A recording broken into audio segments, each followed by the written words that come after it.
మన చెల్లెల యొక్క నుదుటి సింధూరాన్ని ఈరోజు తుడిచివేసి అంతర్జాతీయ ముఖ చిత్రంలో భారతీయుల మీద ఉగ్రదాడి చేయగలుగుతామని ఉగ్రవాదులు విర్రవీగుతున్న సందర్భంలో రాజకీయాలకు అతీతంగా పార్టీలు జెండాలు ఎజెండాలకు అతీతంగా 140 కోట్ల భారతీయులు అందరము ఒక్కటే ఈ భారత మాత రక్షణలో మనమందరం ఏకమై మన సార్వభౌమ అధికారం మీద ఎవరు దాడి చేసినా వాళ్ళను వదలబోమనే సందేశాన్ని ఈ తెలంగాణ నడిగడ్డ మీద నుంచి భారత వీర జవాన్లకు మనము అండగా నిలబడి వాళ్ళకు ఒక స్ఫూర్తిని ఇవ్వడానికి ఈరోజు వేలాదిగా ఇక్కడ మనం సమావేశమై ఈ సమావేశంలో ఈ దేశ సరిహద్దుల్లో దేశ రక్షణలో పనిచేసిన మాజీ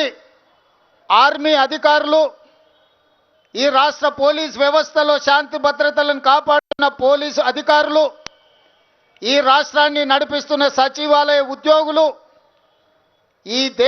రాష్ట్ర ప్రజలందరూ ఈరోజు మన వీర జవాన్లకు అండగా నిలబడడానికి ఇక్కడికి విచ్చేసినందుకు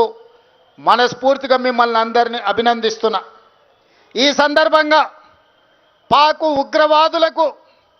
పాకిస్తాన్ పాలకులకు అంతర్జాతీయ ముఖ చిత్రంలో ఉన్న ఏ దేశమైనా ఉగ్రవాదాన్ని ప్రోత్సహించి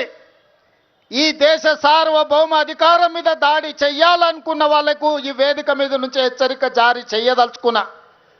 మా దేశ సార్వభౌమ అధికారం వైపు కన్నెత్తి చూసినా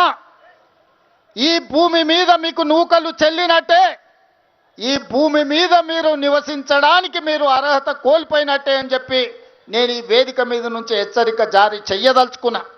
ఎన్నికలు వచ్చినప్పుడు రాజకీయాలు ఉండొచ్చు, ఎన్నికల సందర్భంగా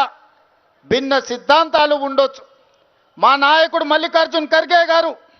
ప్రధాన ప్రతిపక్ష నాయకుడు రాహుల్ గాంధీ గారు ఈ దేశ ప్రధానమంత్రిని కలిసి సంపూర్ణంగా మేము అండగా నిలబడతాం, ఉగ్రవాదుల యొక్క పీచ మణిచివేయండి అని చెప్పి మద్దతు ఇచ్చిండ్రు. ఇది భారతీయుల యొక్క స్ఫూర్తి. ఆనాడు బ్రిటిష్ వాళ్ళ నుంచి శాంతి ద్వారానే యుద్ధం గెలిచి ఈ దేశానికే కాదు పాకిస్తాన్కి కూడా ఈరోజు స్వతంత్రం వచ్చిందంటే, స్వేచ్ఛ వాయువులు పీల్చుకుంటున్నారంటే అమరుడైన మహాత్మా గాంధీ శాంతియుత పోరాటం వల్లనే భారతదేశానికే కాదు ఈరోజు స్వేచ్ఛను అనుభవిస్తున్న పాకిస్తాన్ కూడా స్వతంత్రం ఇప్పించింది అమరుడైన మహాత్మా గాంధీ. ఆ మహాత్మా